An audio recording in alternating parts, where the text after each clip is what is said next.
नमस्कार। बीजेपी ने दतिया में जिला अध्यक्ष सहित पूरी ही कार्यकारिणी को भंग कर दिया है। जी हां, दतिया उपचुनाव में करारी हार मिलने के बाद में प्रदेश नेतृत्व पर सवाल उठ रहे थे, जहां पर पूरे ही दतिया में बीजेपी के प्रदेश अध्यक्ष मुख्यमंत्री मोहन यादव, सैकड़ों की संख्या में जो विधायक और 6 सांसद, 2 केंद्रीय मंत्री और इसके अलावा कम से कम 15 से 16 मंत्रियों ने लगातार प्रचार किया और इतनी बड़ी फौज के बावजूद भी बीजेपी 6000 वोट से हार जाती है।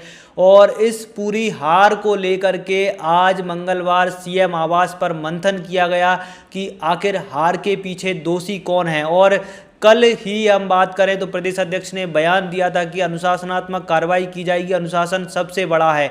और अब इस कार्रवाई में लपेटे में आए हैं सबसे पहले बीजेपी दतिया के जिला अध्यक्ष रघुवीर कुशवाहा। उन पर कार्रवाई करते हुए उनको पद से मुक्त कर दिया गया है। और इसके अलावा पूरे ही दतिया की जो बीजेपी कार्यकारिणी है इसको भी भंग कर दिया गया है। और दावा ये किया जा रहा है कि जो भीतरघात हुआ है इस वजह से बीजेपी हारी है। और भीतरघात नरोत्तम मिश्रा के जो समर्थक कही जाने वाली पूरी ही कार्यकारिणी थी और इसको ही दोषी मानते हुए बीजेपी ने पूरे ही कार्यकारिणी को पद से मुक्त कर दिया है। अब सबसे बड़ा सवाल ये है कि अगर दतिया में बीजेपी जीत जाती तो इस जीत का श्रेय लेने के लिए कौन कौन से नेता आगे आते। तो सबसे पहले सीएम मोहन यादव, हेमंत खंडेलवाल और पूरा ही संगठन आगे आ जाता कि संगठन के नाम पर हम चुनाव लड़े और संगठन जीता है। और लेकिन जब हार की बारी आई, हार हुई है, तो प्रदेश नेतृत्व जिम्मेदारी लेने की बजाय जिले की कार्यकारिणी को भंग कर दिया गया। हो सकता है